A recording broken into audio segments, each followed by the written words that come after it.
You got drafted. I'm just I'm messing with you. And the coach looked at me and he's like, well, you better figure it out. No way! Got rid of it? You got rid of the Tahoe. First day of practice, going over a bag drill, broke my foot. But if I catch you, You gonna pay for it. and I look in, it was Michael Jordan. Wow. Dropping gems, sports culture, entertainment from a broader lens. This where it all begins, and we'll be talking that on or off the track. The whole crew ready, it's time to drop the jack. And we're back. Drop the Jack is back. Got my guys here. I'm Paul Swan. Got Darrell Edwards, Michael Hicks, and the juice man himself, Jordan Page. We got a special guest today, a very special guest, another Carolina royalty person. One of the GOATs of the NFL, one of the GOATs of football in general. Played 8 years in the league, has every award that you could imagine in college and the pros, including Rookie of the Year for defense, Defensive Player of the Year. The guy still drives the same car he drove when he got into the league. He's like Clark Kent off the field. He's like Superman on the field. The guy's an absolute maniac. Some would even compare him to Bobby Boucher, the water boy. We got Luke Kuechly on stage. Yes, sir. Welcome. Yeah, it's funny. I just got a new car. No way! You got rid of it? You got rid of the it. Tahoe. It had I think it had 180,000 miles on it. What year? It was a 2012. 2012 Yukon, first car I bought when I got down here. It was my baby. R.I.P. And then she just kind of ran out of gas. And I traded her in. I got her 180. So what'd you get now? the same car. All right. Hey. I got the same thing. What year? 24. Ooh, Okay, he's going brand brand new. new. Okay. Ooh. It's gonna be a difference, man. You're gonna be. I can my phone hooks up to it. You're a changed man. I have Apple CarPlay now. You went from like down to earth to like bougie now. It was easy to find my way up here though. I would have been looking at my phone driving the old car. Yeah. Now the new car, it just tells Just me pulls up right on yeah, the monitor. turn by turn directions. What was the connection behind the car? Like, did it have any significance? That was just the first car that I ever bought. So when I grew up, we always had Yukons, Yukon XLs, like the big version. So I had two brothers. My mom would drive us and all my buddies around. We had all of our football gear, lacrosse stuff.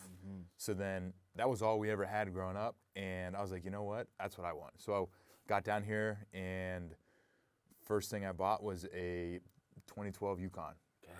I All love black. that, man. Old faithful. Old girl. Old girl. Hey, she did well I took for a you. picture. I took a picture. So I drove the new car home.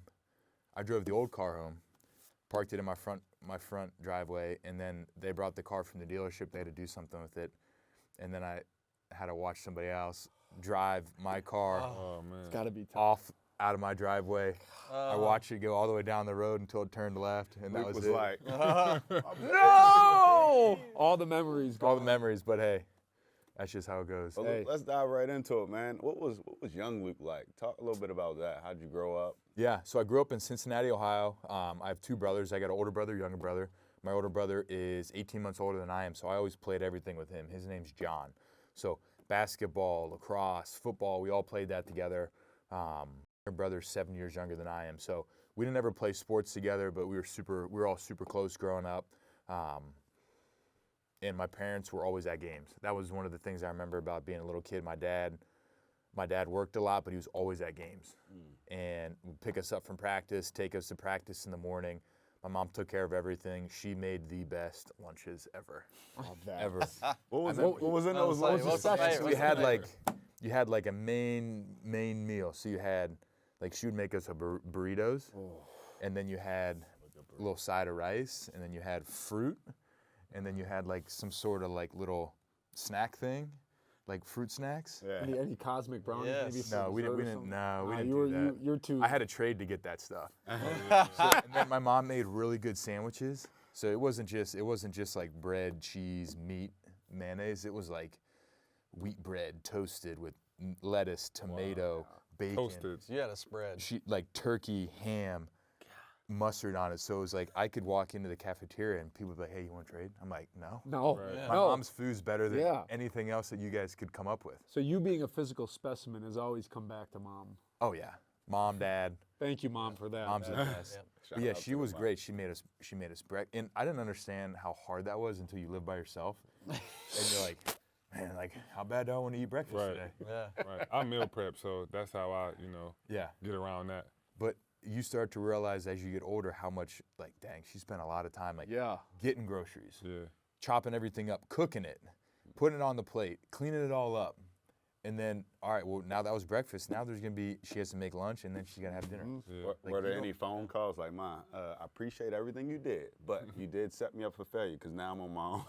Oh, well, she would show us how to do all that stuff. But, yeah, it's funny. The older you get, it's like you start to get perspective on, like, how hard your parents work, both my mom and dad, to make our life so easy. So I was very fortunate. Now I will say, you cooked dinner one night for all of us at your house.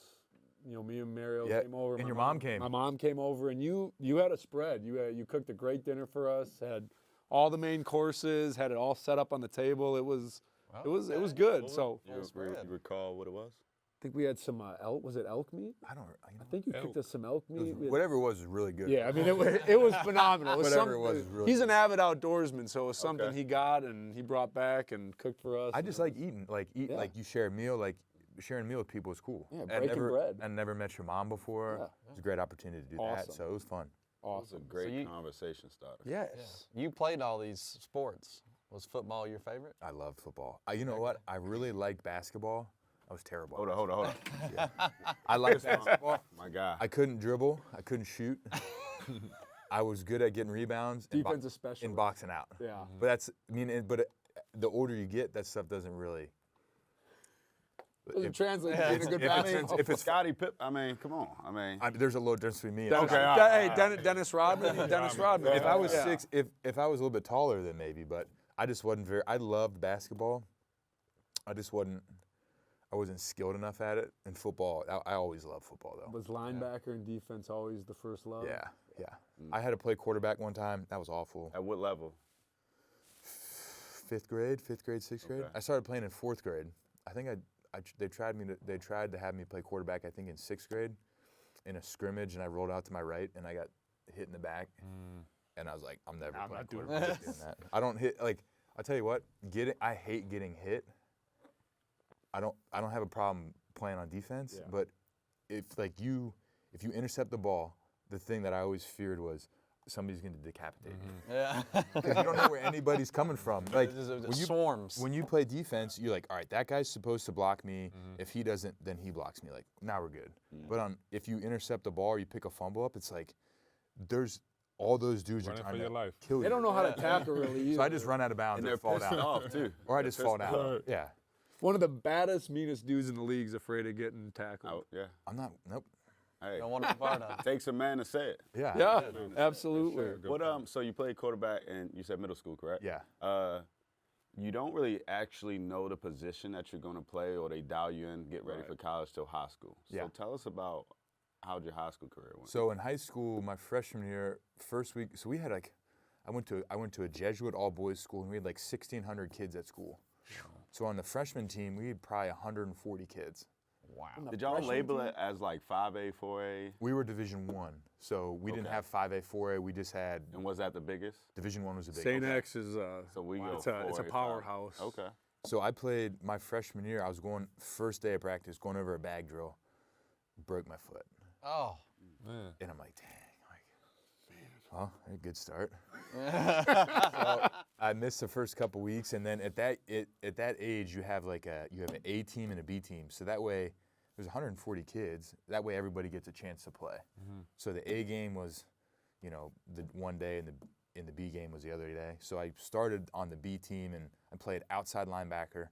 And then as the season progressed, like a couple guys got hurt, and then I slid up to the A team and I played outside linebacker on the ball, like a 3-4 edge. And then my sophomore year, I played tight end because I was smaller. And the dudes that we had playing linebacker, we had Pete Lees and Doug Golan. Dogs. Dogs. Dogs. Dave Herman.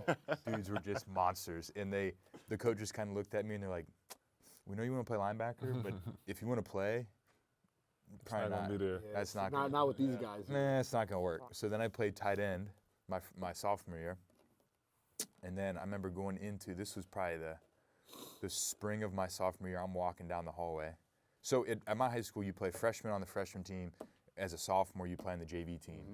And there's like 100 kids on the JV team, and the varsity team's like 150. You guys just had a factory. Wow. Yeah, we had dudes. And so I remember the head coach is walking down the hallway, and I'm like, oh my gosh, Steve Specht.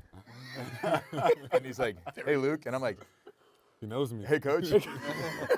And he's like, how do you feel about playing defense this year? I was like, Yes, sir. I mean, yeah.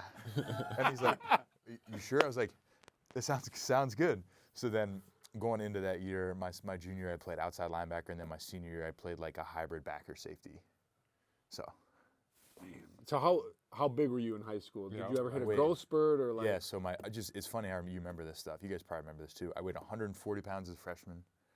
As a sophomore, I weighed 175. As a junior, I weighed like 204. And then my senior year, I weighed 212. Big dog. Wow. And how tall were you? Like 6'1", 6'2", kind of was growing the whole time. Yeah. So how'd your recruiting process go? Choosing Boston. I mean, they let you get out of Ohio. I can't imagine. I'm sure some guys are definitely regretting that. Yeah, so my first offer was from University of Cincinnati. So Brian Kelly was at UC, and he was the first offer that I got, local school, obviously. And then once you get one, then it's like everybody. Start coming. Everybody starts coming. And so my goal was to always go somewhere where I wouldn't be able to get into without football. So like I wanted to go to a good academic school, and I was like, you know what? I should probably try to find somewhere that I can get into. And if I wasn't playing football, I wouldn't be able to. So I looked at Duke, Stanford, BC, and Virginia. I should have looked at Wisconsin. I did. Bro, you would fit in so I know, it well. would have been great. So BC, I obviously ultimately chose BC. BC was a Jesuit school, very similar to my high school. Very good academic school. But the one connection there was Tom O'Brien was a St. X guy, and he coached at BC for a long time, and he started pulling kids out of my high school to go play football up there. For probably, I think I looked the other day, this is the first year in probably 20 years we haven't had a kid at BC from my high school playing football. Damn. So he started pulling It's a kids. pipeline. Yeah, he started pulling kids out of St. Xavier to Boston College. Tom O'Brien went to NC State, but then Jeff Jagodzinski took over, and he kept doing the same thing, pulling kids. So there's a guy named Nick Larkin. He was a fifth-year senior when I was being recruited, and then Alex Albright would have been like a redshirt junior. So he was a fourth year, but he was a redshirt, obviously junior. And so Alex, I remember went on a visit, and Alex is like, hey, if you come here, I promise I'll take care of you. He's like, whatever you need, I got it. My parents will answer any questions you got. My parents will answer questions for your parents. Anything you need, you let me know, I got you. And so ultimately I chose BC, and Alex was exactly that. Like, looked out after me as a young guy. Anything I needed, he gave me. Like, it was fantastic. So. And when so you've always been an absolute dog in the field. I think you led the NCAA in tackles every single season you played, and then you went to the NFL and did the same thing. When did it really hit you that man, football is it for me? Like, this is going to be something I'm really excelling at, and I'm going to really make this my living and make it my passion. When I got to Boston College, we had Mark Herzlich. Do you guys know who that is? Yeah. Mark Herzlich was this baller outside linebacker. He would have been a first-round pick if he would have declared his junior year. So they had BC had Herzlich. Herzlich came back, so then Herzlich was going to be back. Mike McLaughlin was a Mike linebacker monster, fifth-year senior, just freaking beast. Dog. Yeah, he look him up. He's like vintage white college linebacker. God. Neck roll. Yes, the big Bull ring. yes. Bull ring. Stay away from that. Love that. And then there was one spot open. So there was Mark played Sam, Mac played Mike, and then the Will spot was open. So I was like, I'll go up there and see what happens. So Herzlich gets cancer. He's out the whole year. So now there's two spots open. Mike McLaughlin tears his Achilles. So he's going to miss the first 3 games. So boom. So now there's 3 open spots on the roster my freshman year. So I'm in there. I remember first week of camp, I'm in there, and they had the older guys and the younger guys. And our younger guy, we would do 9-on-7, which is inside run, real physical brother, drill. You know what's coming on inside run. So I was doing inside run with the young guys and getting my teeth kicked in. And the older guys were over here doing it. And a guy named Will Thompson, he was an older backer, hurt his shoulder. And I was and they're like, Kuechly. And I was looking around, and they're like, get over here. and I line up, and it's like Matt Tennant drafted. Thomas Claiborne was a monster. He was on a couple teams. This guy, Rich Lapham, he was our right tackle. He was 6'8", like 320. I don't remember who the right guard was. And then the right tackle was a first-round pick, too. So I remember lining up over there, and they ran power. It just was bad.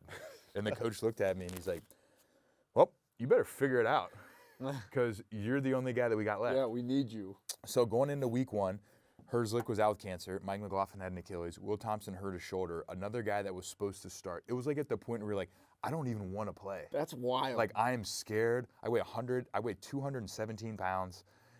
And one of the other guys fails a drug test. So I'm like, oh my gosh. oh my gosh. gosh. That's crazy. You don't have a choice. And so they're like, get in there. And luckily, week 1 we played Northeastern.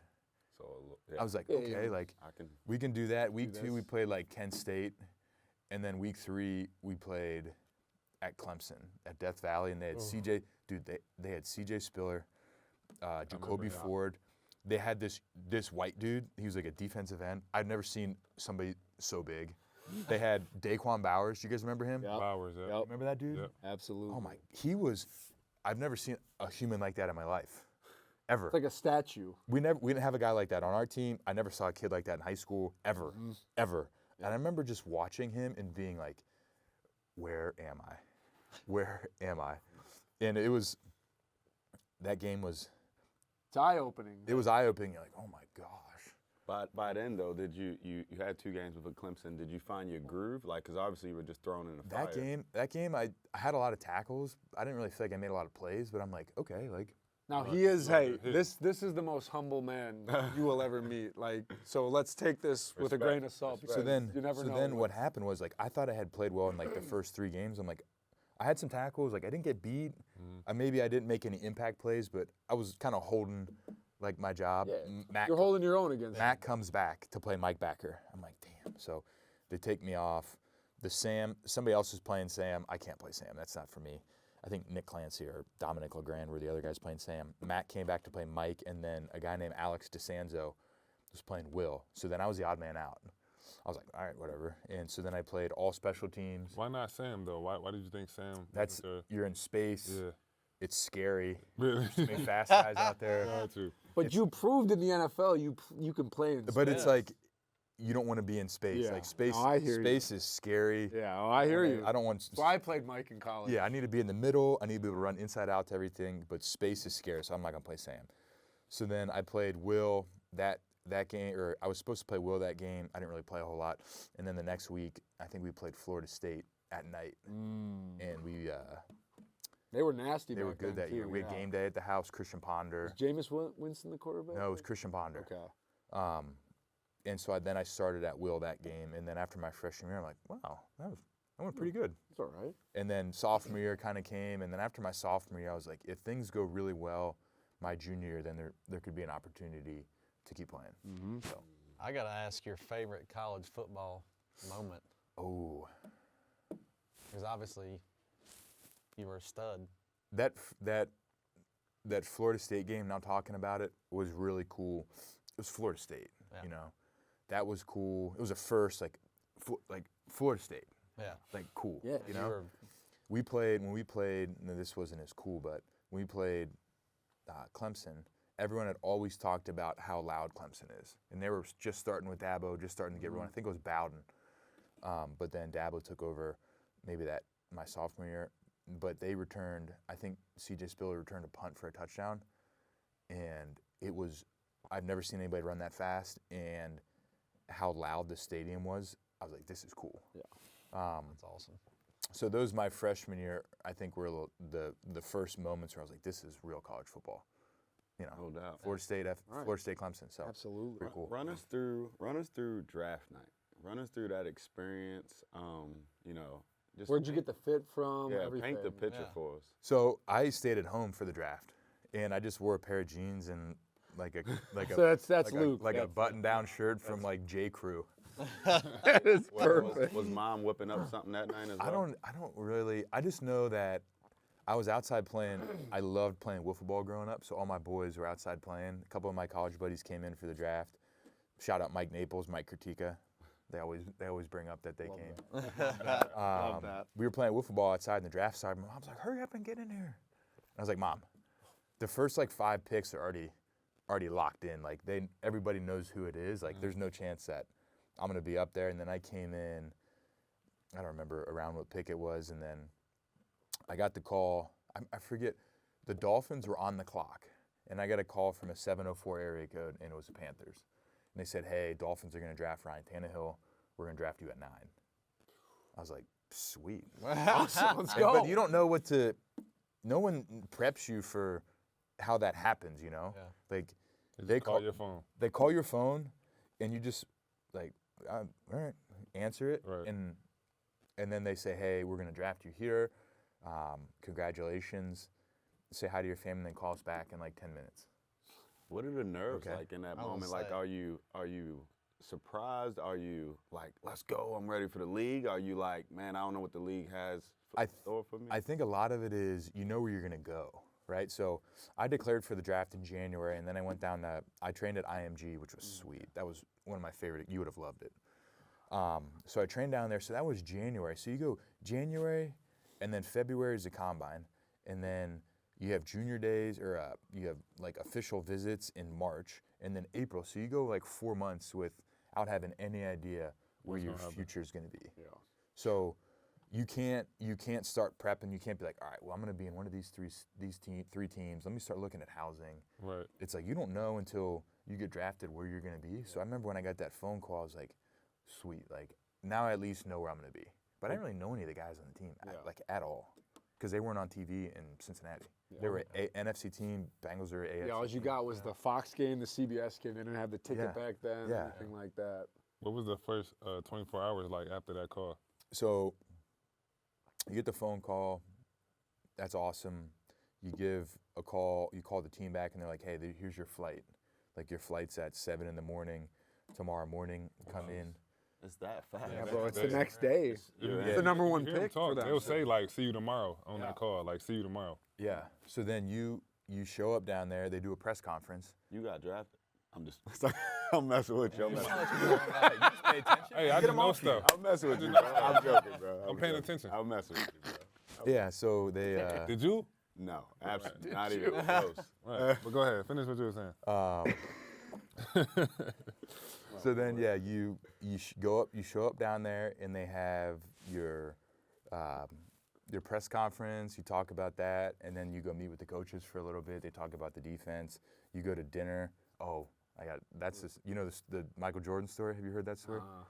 Tell us. Yeah, let's hear it. I I gotta- hear that. So I do all that stuff. I'm at the stadium, and I see Cam at the stadium. He's like, "Y'all hit you up later. We'll go get something to eat." I was like, "Sweet." So I don't eat anything really all day. Saving yourself. And it's like 9 o'clock. I'm laying in bed. I'm like so happy. Great shower. I'm in my bed, watching TV. Everything's like, better after that. Yeah, winding down. Shower was great. Everything's Great night. Breakfast was Everything's great. great. Like, man, I got drafted. This is awesome. I get a call, and it's Cam. He's like, "Yo, I'll be there in 5 minutes. I'll pick you up outside." I was like, "Cool." So I walk outside. I put my clothes on. I walk outside.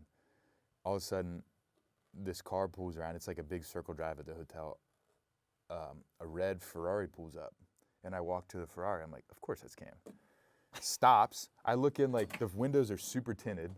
I look in like the front like windshield. I'm like, "Yeah, that makes sense." Hey. Like Yeah. big Hey. dude in there. I'm like, perfect. I like try to open the door. I can hear it get put in park, and I open the door, and I look in. It was Michael Jordan. Wow. Wow. What did he say? He's like, "Hey, what's up?" He's like, "Cam's coming in right now." Oh, wow. Coming behind me. He knew. Yeah. So 'cause Cam and him stayed in the same condo complex. Oh. Like on this, like one was on one floor, one was on the other floor. So That Cam is rolls up. awesome. I get in the car with Cam. I'm like, "Oh, that was Michael Jordan." He's like, "I know." He's like, "Oh, sick." So then we go to Selwyn Pub. We go to Selwyn Pub. There's like a back room in Selwyn Pub. It's Cam, Michael Jordan, and like a couple of Jordan's boys, and the draft's on. And of course, you read everything that they try to stick rookies with bills. Yeah. So I'm starving. I'm not eating anything. I'm not drinking anything. Nah, I'm just good. drinking. I don't need it. No, I'm just drinking water. And I'm like, I know how this works. and in my mind, I'm like, if I don't eat anything, They can't charge me. They can't make me do anything. Yeah, they can't charge. Yeah, well, like- I didn't have anything. So No, I'm good. Pass I'm the good. bill. I'm good. So then we're sitting in there and like I'm watching the draft. Like I don't say a word to anybody.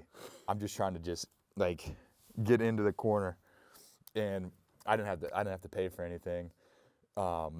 But That's awesome. it was cool. But in my mind, it shows how stupid you are. You're like, Yeah. You created that whole scenario. yo, bro, I won't have to Yeah, pay for it. Like right. if they want you to pay for it, they're gonna make you pay for it. Right. You create, like you said, you created this Your whole own scenario in your scenario. head. Like, Man, I if should have I just got don't- a pizza. The pizza Yeah, at home. right. I should be like, I want a pizza, and they would have. Hell yeah. If I don't eat, they can't make They me can't pay make for me it. pay. Yeah, idiot. Yeah, they would. What I do? What an elite night! Like, Yeah, it was super how cool. sick is that? It was cool. Can't make that one. No, that is so. And this when you had the long hair. Right? I had the afro. Yeah, Yes. glasses, right? Yeah, yeah, yeah. yeah.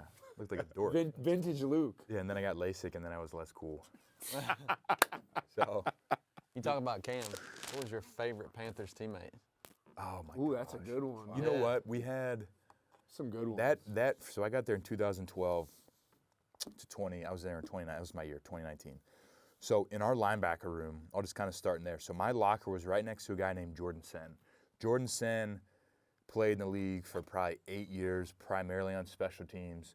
But he was so good for me my rookie year of like, hey, like look at it like this. Do this. This is what they mean. Hey, this is how you should take care of your body. Hey, come over for dinner with my wife. Like, we'll cook you dinner. So like he was awesome and he was right next to me. Yeah. And he was really smart. So I played Mike and Will my rookie year. He could talk to me about both of them, and it wasn't like I was taking somebody's job. He's like, look, man, like you're gonna play. I'm not gonna play. I'm gonna play on special teams. Like the best thing that I can do is make sure that you're ready to go. So he was awesome. Obviously Thomas. Yeah. Thomas was so good for me in my career of like what it takes, how it should be done, like how hard you play, how physical you play. John Beeson couldn't have been better. Couldn't have been better. So I played Will my rookie year, and then my rookie year, Beast got hurt like week 3 or 4. I slid into the Mike linebacker. Then going into my second year, Beast was still on the team. He slid to Will and didn't make a stink about it. And I just think it shows the type of dude that Beast was, that, hey, look, like, this is what it is. Like, he's probably pissed, right? But he wasn't mad at me. He's like, this is just how it goes. Right. Yeah. And then Greg and Ryan Khalil and Jordan Gross and Jonathan Stewart is freaking the best. Charles Johnson. We just had Roman Harper. You played with Dogs, Julius Peppers too? Yeah, we just had. I looked up to him. Yeah. At the defensive end, I looked up to Julius Peppers. Yeah, and I'm missing guys, but we had great dudes. Like I trained with Greg in the off season, and he was so good to me. He'd be like, hey, come train with me.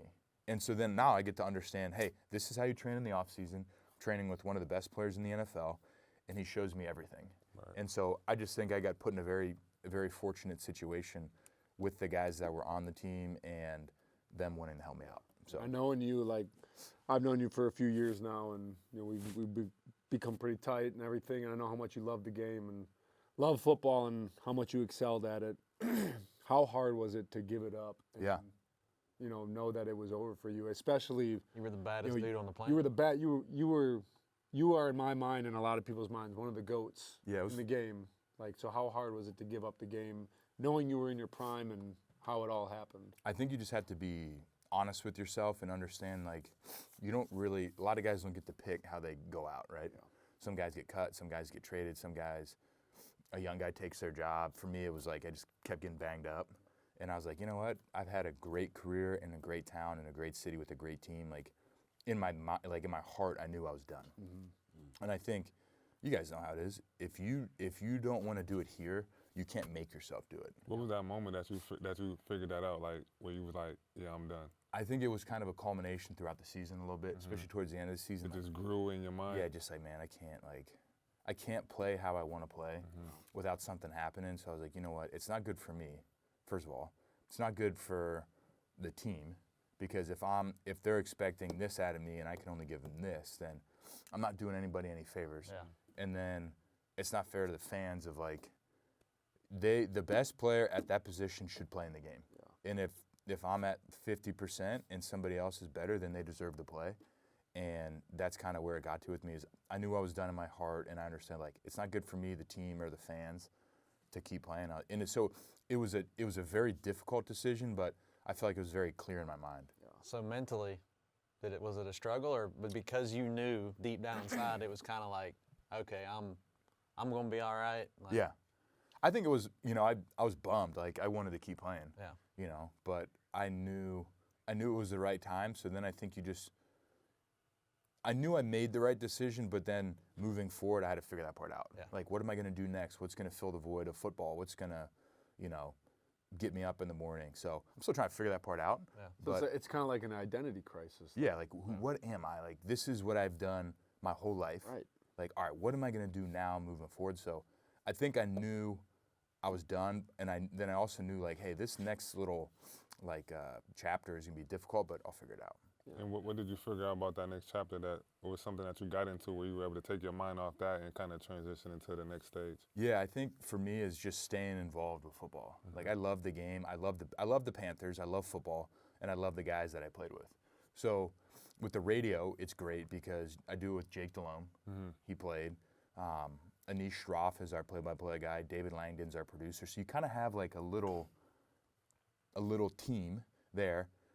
And then I can go to the stadium and just watch practice, and you can kind of get that same feeling. And you have a reason.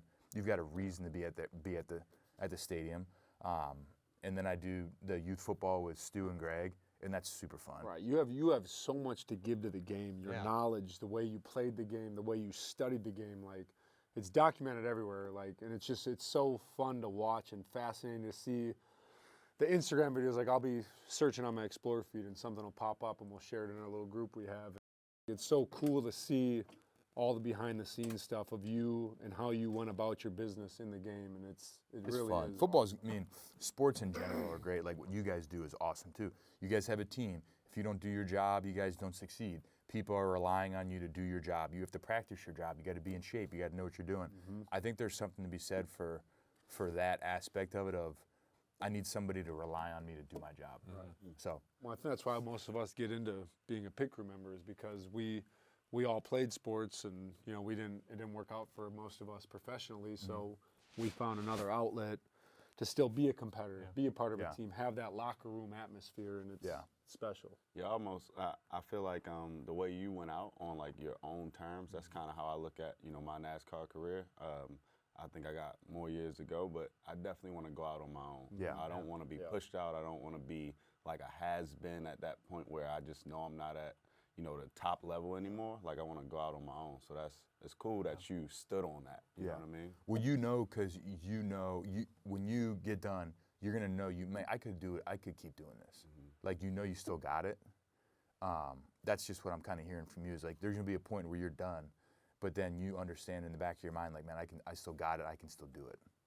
I did that with football. Like, I kind of left on my own terms. I could have continued to pursue football after college, but I got introduced to NASCAR, and I was like, I don't want to go further knowing I can't give my 100%, knowing I wasn't the player I was before I got injured. Yeah. So I'm going to decide to leave the game and go into something else, which ended up being NASCAR, and that has been well for me. But I feel the same way about what Rail says. Like, when I'm done with NASCAR, I want to be able to do it on my own, and not because my body can't do it anymore. I just want to be able to be like, okay, I think I had enough. Yeah. Yeah, people ask me all the time, they're like, how much longer are you going to do this? How much longer are you going to change tires? Because I've been changing tires like 20 years, and I'm like, the first thing I say is like, well, whenever these young guys are doing something that I can't, I'm going to retire. But then I'm also kind of like, man, do I want to leave to where I'm always like hurting and my elbows are hurting all the time? Like, I mean, I want to have a life after this too. So I'm kind of like, I don't know when I'm going to retire. Yeah. But I still question it though. Like when I do retire, it's this statement of being normal again, right? Not the athletic guy or whatever the case. A NARP. Yeah, I have a NARP. A non-athletic regular. Is that what it is? So like I have that fear of that, like what am I going to do? I don't want to be, regular. I've never really looked at myself as that. It's always been that athletic style. So I got that void of like, what's that going to look like too, and how quickly will I accept it? You know what I mean? But I'm not in a hurry. It's scary. Like, you're going to lose that team, the team building and hanging out with your guys. Yeah. And I'm like, man, like what? Because you ingrain yourself with that. And like we've talked about on the show before, it becomes your identity. You don't want it to be your identity, but It just naturally becomes that, and you don't want to lose that. You spend so much time doing it. It's who you are, and it's how you live your life, and, Yep. which is fine. I think it shows that we're all in on what we were doing. And then I think at some point, like we've all talked about, you got to be able to make the switch and figure that next part out. Yep. So Yep, absolutely. So what's Luke do for fun? What's the hobbies looking I like? love to bow hunt. That's like my favorite thing ever. What animal? Like, Whitetail and elk. Okay. Yeah, so whitetail season's open right now. Elk season's open right now. I'm not going elk hunting this year because we got the little kids. The little kid football can't go. Can't miss a game. He's upset. He'll go weeks on end and not respond to anything we say. About the little kid football. Yeah. Because obviously you've been in it your whole life. Do you see like a change from your generation to the current generation as far as like toughness or are they soft? Are they hard? softer? kids Are are they tough. softer? Our kids are tough. Yeah, they better be tough. Yeah, they're we have great kids, all of them. Yeah. They're smart. It matters to them. They're tough. They play really hard. They don't make excuses. Like, they do a great Is that job. something that the coaching staff instilled in the kids, or are they already just like that? I think the kids are like that. I also think Greg does a fantastic job of this is what we expect. Mm-hmm. It's not complicated. You know exactly what we expect from you, and it's not. The kids aren't guessing. All right, what do they want me to do? Mm-hmm. Yeah. They know exactly. We think they know exactly what we want from them. Like we don't do a ton. We try to run stuff that makes sense. And all the kids, we give them. Greg does a great job of giving the kids ownership, and it's great. I'm surprised you say that because most people I talk to about sports, they say like this generation is Soft. pretty Soft, soft. yeah, Yeah, that's so I'm why. surprised. They got you some said that. dogs coaching them though. I just so. think Greg really sets a tone. His dad does a great job with it. Stu's fantastic. I think all of our coaches care about the kids a lot, and I think if these kids know that we care about them, then they'll They'll do whatever. do anything. And you got to stay on them. They're not lazy, they're not bad kids, but they're got Also, distracted. they also- 7th grade Yeah. and 8th grade. They're looking around, but Picking daisies in the yeah, They long also grass. have 3 studs coaching them, so that might be a Hey, little it helps. motivation. It helps. it's fun. It helps. Well, when I go and like talk to kids, I do that here and there when I can. I always tell the parents like kids spell love Time, so quality time. So it seems like as a coaching staff, you guys must be spending time and showing love to these guys. And eventually, I always told people, coaches, if they loved on me, like I'd run through a wall. Yeah.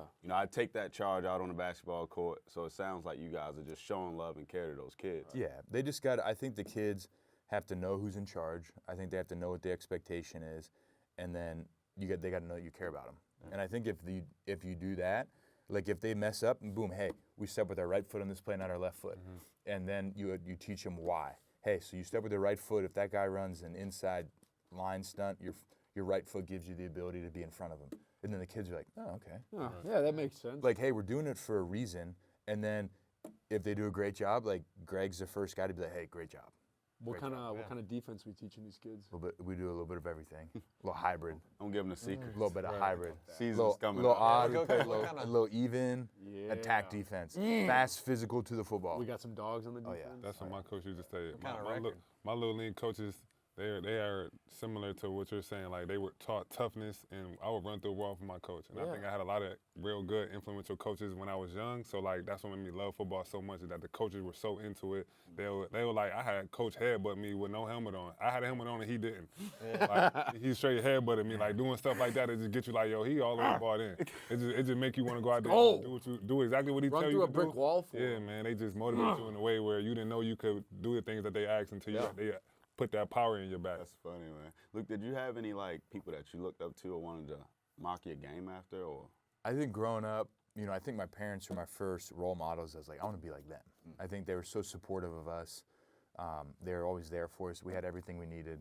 And then on the football field, I loved like Brian Urlacher, Ray Lewis, Derek Brooks, like Zach Thomas. Those were the 4 guys when I was growing up Zach Thomas. that were like the dudes. And how cool is it now that you are mentioned in the same category as those guys? Like, I've met a couple of them. It's cool. Like it's like I met Urlacher my rookie year. Yeah. Like it's kind of cool. yeah, dude, it's all like those are the guys you look up to, and now Yeah. you're in the same pantheon as those guys. Yeah, Zach Thomas stud. Derek Brooks was. Yep. Hall of Famers. And Ray Lewis. Yeah. Freaking beast. Monster. Yeah. He, Awesome, man. one day he came and visited my high school, and he told us, somebody asked him, they said, man, what do you do when you miss a tackle? He said, well, I'm going to miss tackles. But he said, but if I catch you, you going to pay for it. And I was like, easy, big guy. I'm on your side. Yeah, you push a little kid in front of you. Mm-hmm. Yeah, man. That's why I'm a Baltimore Raven fan. Ray Lewis. Straight off that. They got some dudes. They got a dude there, Roquan Smith, right now. Yes. Yeah, I love That Love guy. watching him play. I love Were you a vocal linebacker? Like obviously out on the field you got to talk on defense, but were you like a vocal guy in the locker room as much as you were on the field? So or I didn't not? feel like I had to do that. I had Thomas. I always had Thomas. Thomas Okay. was like our vocal guy, so I just got to play football. Okay. So he was the vocal leader on the defense side of the ball, hands down. Right. Yeah, it was great. I didn't have to do any of that. That's awesome. So we got a segment on our show we do every week that is called Gloves Off. Okay. Get a little vulnerable. You can get funny with it. Get kind of however you want to feel with it. And when it's the question this week has come from our guy Mamba, who normally is right where Jordan is, but Okay. he's off site. He's on another mission. We miss you. Hope you'll be back soon. But his question is, what is one piece of advice that you'd give to your younger self? Oh, man. I think to enjoy it. I think you get so enamored with, like, the game, practice, training camp, off-season workouts, that if you don't take a step back and just look around and see how cool it is, I think you miss it. So, like, we played at Candlestick Park against the San Francisco 49ers, and they had Patrick Willis and Navarro Bowman. And you're sitting on that sideline knowing, like, hey, Montana played here, Jerry Rice played here, Dwight Clark had the catch in the end zone, Steve Young played here, and then kind of fast forwarding, the guys that you got to play with, like Jared Allen, Julius Peppers, like, it's cool. And you go play at Lambeau and Green Bay, like, look around at Lambeau Field, like, that's cool. Yeah. Or, who you got to meet along the way playing football. So I think that'd be one of the pieces of advice is to just take a step back and enjoy, Appreciate everything around you. appreciate, that kind of stuff. Man, Like I that said, is be so present. Yeah. Be present allows you to take in the moment. But it's so hard because you, It is hard. like Luke Your said, like thoughts. You're living in the moment. you gotta prep, you gotta watch film, you gotta do this, you gotta do that. Hey, am I doing this right? Am I doing enough to prepare for the next week? And it's like we all fall into that same deal where I know for pit stops, hey, am I practicing hard enough? Am I doing the right workouts? Am I doing this and that to get ready for the weekend? And it's like what we all do is really cool and it's really special. And it's like sometimes you just gotta take a step back and appreciate it all. And what my shirt says, meditate. Yeah. That'll let you. That'll bring you Absolutely. to the present moment, and be able to focus on where you at right now. Luke, I'm gonna copy you. My gloves off is pretty similar. Still to the day, I walk around racetracks. I take like a couple minutes to just walk around because I just would have never imagined myself being in the NASCAR world. I knew nothing about it. So I definitely, as I've gotten older, try to figure out that time to just be quiet, be still, and look around like, wow, like look in the stands. This is amazing. Like, people are coming to watch you do your for job. sure. Yeah. Like, they have those pit boxes to watch you guys work. Yeah. Like, that's cool. And it's almost like they look at you like superheroes. Yeah. And you just Right. like, you're a pretty humble guy. You just like, I'm just a guy. Like, Yeah. you know what I mean? It Just it work comes with with your pressure. boys. Have man. fun with the boys. Yeah. What about you, Jordan? My moment that I do take before the race starts is when the drivers are coming down pit road and I got to hold the sign. I always look at wherever track we're at. I look at the name up on it. Like Daytona has a real big name going across it, and I just look up and look at the crowd like, I'm really in NASCAR. This is really what I do, and that feeling never goes away. Every time I do it, I take my deep breaths and I look up and I'm like, I'm really here. That's my moment where I get present for sure. I like that, man. Yeah, I mean, it's hard because y'all kind of hit on it, right? Like, I just to let life slow down, like enjoy everything, and just be nice to everybody, no matter who they are, or know them or not know them. Just treat them with respect, right? Like, just always be caring for other people. Yeah, absolutely. Just give people the time. Give them time, energy. You're never too big or never too good for a situation or for anybody around you. In NASCAR, people come up to us all the time. Can we get your picture? Can we get your autograph? And sometimes we're like, well, we're not drivers. We're just picker guys. No, I want your autograph. And it's like, it means something to people who come to these races, who come to football games, and they love seeing us do what we do, and they enjoy it so much, and it makes their day. to just talk to people in our position, talk to people in your position, and you know, I can't even imagine the amount of people that you've made their day or, you know, life by an autograph or a picture, or you just shake their hand or give them a hug or something, and it goes so far, so much farther than I think we even realize in life. So definitely something like that. I feel like that stems from us feeling like those moments are gonna last forever. Like we get 4 years of college. When you enter your freshman year, you're like, oh, you know, I'm All just the getting time started. I in the got world. all the time in Yeah. the world. Yep. But we actually don't. And it goes by this fast. And that's life as well. Goes by so fast. So just spending the time and making it important to slow down, be in the moment, and know that this thing don't last forever. It's The a career don't last forever. That's all it is the moment. You know what I mean? So it makes it important of just slowing down, man. Yep. And being in the moment. I love it. Well, Luke, thank you, man. Absolutely. Thanks for having me on. Yeah. Really Appreciate you coming on, big dog. Stopping by, man, and just giving those words. I think the word of the day is just slow down and be in the moment. I'm gonna Yeah, I agree. I'm gonna take your gloves off, vulnerable segment, and run with that, man. Done. So, thank you for stopping by. Drop the jack. Had a great episode of genuine conversations. Guys, we got to slow down and just be in the moment. So thank you guys for tuning in for another episode of Drop the Jack. You can check it out on YouTube, NASCAR.com, and all podcast platforms. Cheers, fellas. Cheers, boys. Cheers. Appreciate you, Luke. You got it, Paul. Cheers, Luke. We out.